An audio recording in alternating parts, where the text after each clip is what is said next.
Kalau kita nggak siap, ya udah. Nanti ide itu akan lewat dan juga akan hilang begitu saja. Kita akan lupa dengan gagasan tersebut.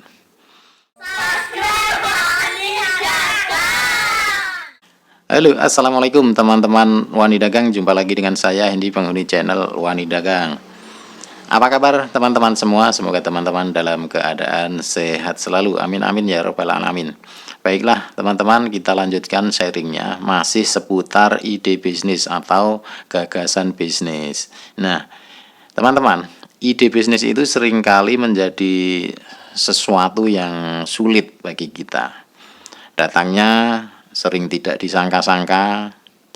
Kalau kita sedang berusaha untuk menggali ide, justru ide itu tak muncul-muncul terkadang teman-teman. Ya enggak? Teman-teman pernah mengalami seperti itu apa enggak? Gitu.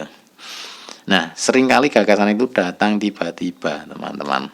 Mak bedunduk teko gitu. Tepat pada saat kita tidak siap menerimanya. Justru ide itu muncul ketika kita tidak siap. Nah ini yang kacau teman-teman. Nah saat ide muncul, apakah kita bisa mengeksekusinya sehingga menjadi sebuah bisnis? Apakah kita bisa take action teman-teman? Ya itu tergantung pada kemauan kita teman-teman untuk menangkap ide atau gagasan itu. Menangkap dengan pikiran terbuka teman-teman. Kemudian kita menguji ide tersebut. Setelah itu kita melakukan survei. Setelah itu kita menguji kembali hasil survei tersebut dengan apa? Dengan feasibility study teman-teman, dengan studi kelayakan yang tentunya lebih detail teman-teman. Kemudian kita harus memobilisasi sumber daya sehingga kita bisa menciptakan sistem yang baik dalam bisnis tersebut. Itu teman-teman. Ngomong-ngomong masalah ide atau gagasan, itu kadang ide itu muncul dari hal yang sepele teman-teman. Kadang ya tadi tidak kita sangka-sangka, munculnya tiba-tiba. Nah, ilustrasinya seperti ini teman-teman. Misalkan saat kebutuhan keluarga itu tidak bisa dihindari, seorang karyawan kebetulan kena PHK teman-teman. Nah, dia berkehendak ingin menjual motornya ke temennya itu. Dia datangi temennya, ternyata temennya mengalami hal yang sama.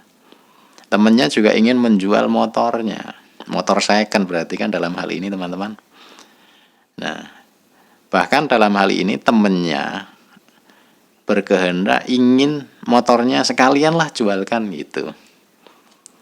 Nah, ada nggak peluang di sini? Ada teman-teman. Inilah yang disebut peluang datang dengan tiba-tiba, yaitu peluang untuk jualan motor second atau menjadi broker penjualan motor second. Nah, itu teman-teman. Nah, kalau ini dieksekusi, kemudian ditekuni, ditata, dikelola, maka usahanya akan berkembang, teman-teman. Apa yang harus dilakukan? Yang harus dilakukan adalah mengatur strategi agar stok motornya itu lebih banyak. Caranya gimana? Dengan menghubungi banyak orang-orang yang mau menjual motornya, yang mau motornya itu dijualkan. Itu. Nah, kembali kepada gagasan, itu adalah ilustrasi bahwa ide bisnis, gagasan bisnis itu terkadang datangnya dari hal-hal yang sepele dan tiba-tiba, teman-teman. Nah, kesiapan kita lah yang akan menjadikan itu sebuah bisnis beneran gitu. Kalau kita nggak siap, ya udah. Nanti ide itu akan lewat dan juga akan hilang begitu saja. Kita akan lupa dengan gagasan tersebut. Itu. Bagaimana kalau kita banyak ide, banyak gagasan, yaitu menjadi aset bagi kita gitu teman-teman. Karena ide yang banyak itu akan bisa kita seleksi untuk kita jadikan bisnis itu yang terbaik gitu teman-teman. teman-teman, dari seluruh ide yang kita miliki. Maka dari itu